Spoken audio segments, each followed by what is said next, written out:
Dr. Marcus Brand, you mentioned, as you were speaking before, that you would have some more to say about the Federal Democracy Charter. I wonder if I can invite you to expand on that now. Yes, I'll be brief on that so that we still have some good time for question and answer session. But maybe just to summarize, what is this Federal Democracy Charter and what is it not? I think it's deliberately not designed as an interim constitution. I see it more as a political framework document that is very flexible rather than a legally enforceable interim constitution. And that is because of the fluidity of this process of still building this democratic coalition that needs some basic principles and guidance, but where, let's say, hard, legally enforceable rules might be rather counterproductive at this point. So what it does is to, first of all, clearly reject the validity of the 2008 constitution, but it does not seek to immediately fully replace it, because the situation that we see on the ground is very much in flux. There is a lot of diversity in terms of actual local control. The recent report by the Special Advisory Council on Myanmar showed that only something like 17% of the territory of the country is in full control of the military, and the military controls parts of the other parts of the country through proxies, but it certainly controls less than half.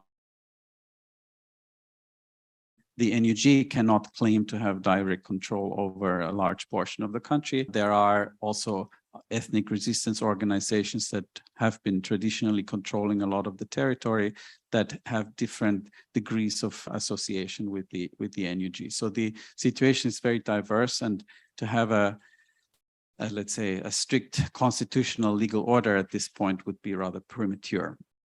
But what the Federal Democracy Charter does include, and I just want to mention a few highlights here to take away for you, is that it very clearly lays down the basic principles for the new federal structure, the federal system that will be built. And in that regard, it turns around basically all of the discussions that have been held in previous times on decentralization.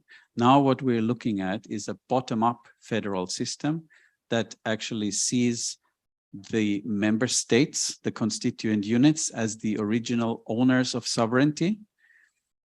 And it actually says it's the states and the people living in them that are the original owners of sovereignty.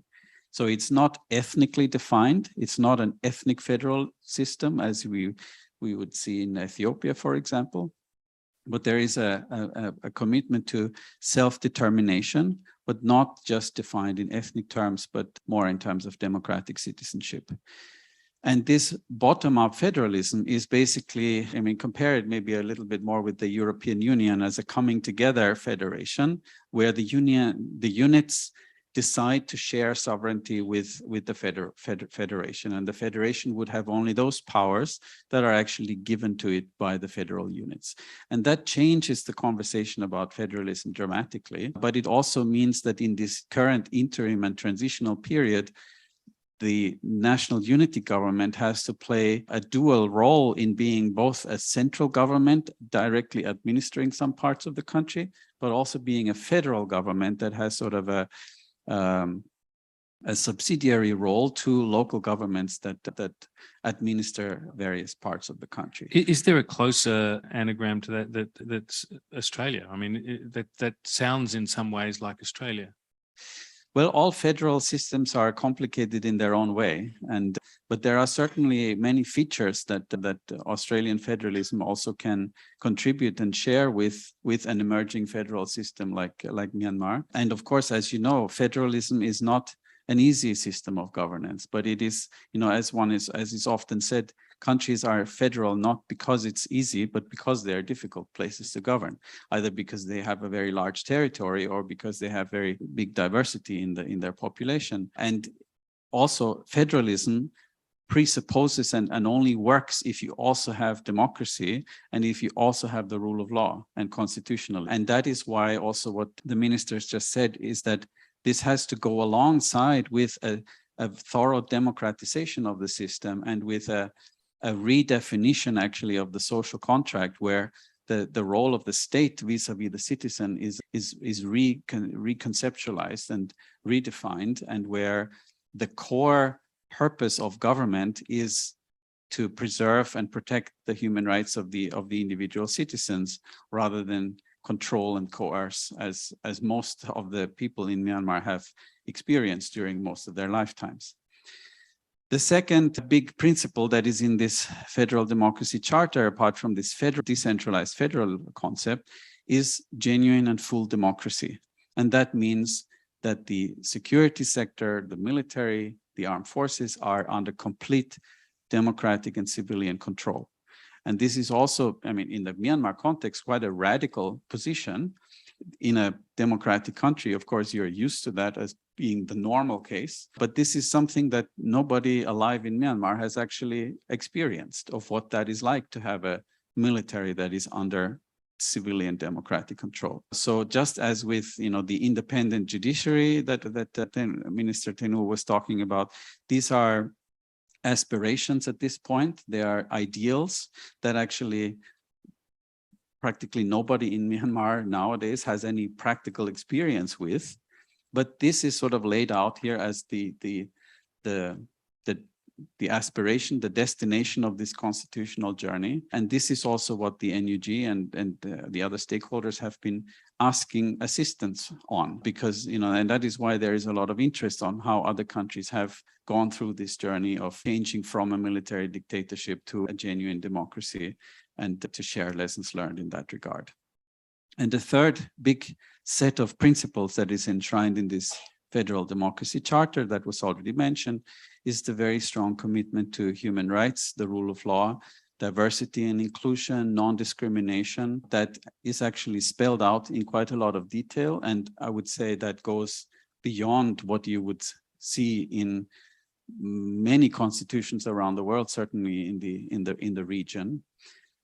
What this needs to be complemented with is to translate these principles that also include secularism and gender equality, and, for instance, a commitment to a 30% quota in all decision-making bodies for women.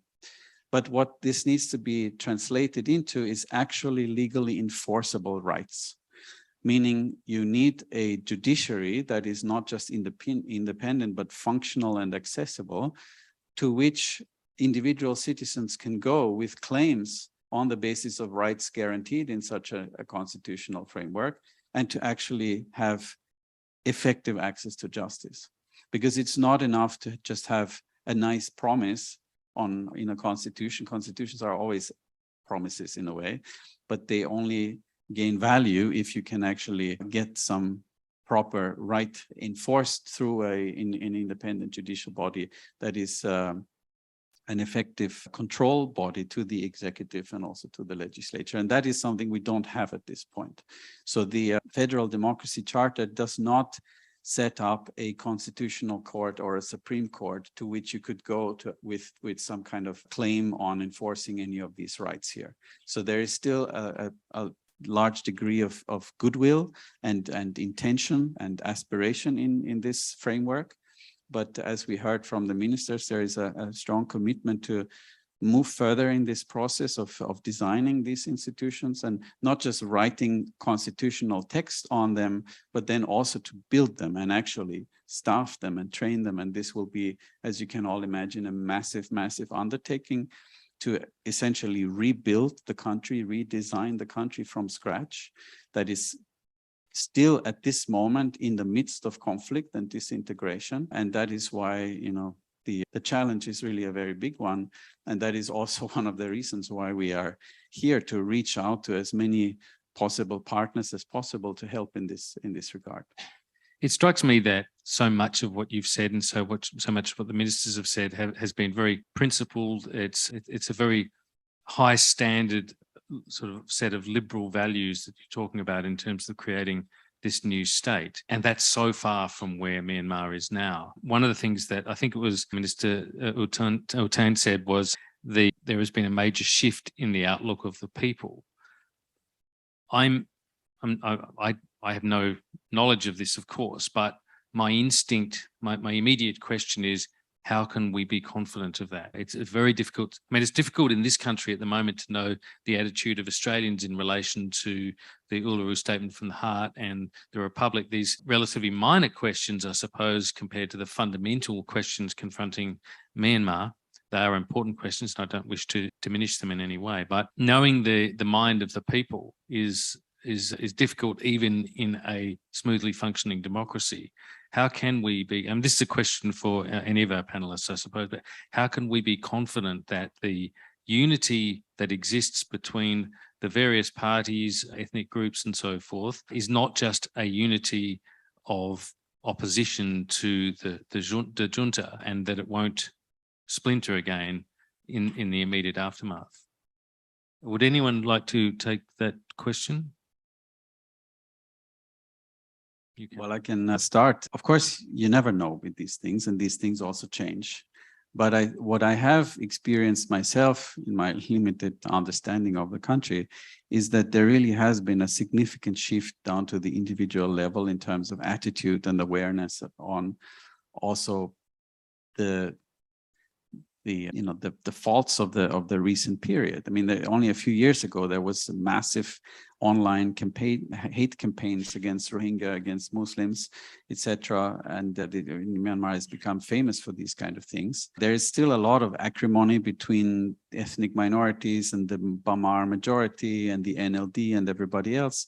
But I think what has been realized by many people is how the military has for years been actually instrumentalizing these sentiments.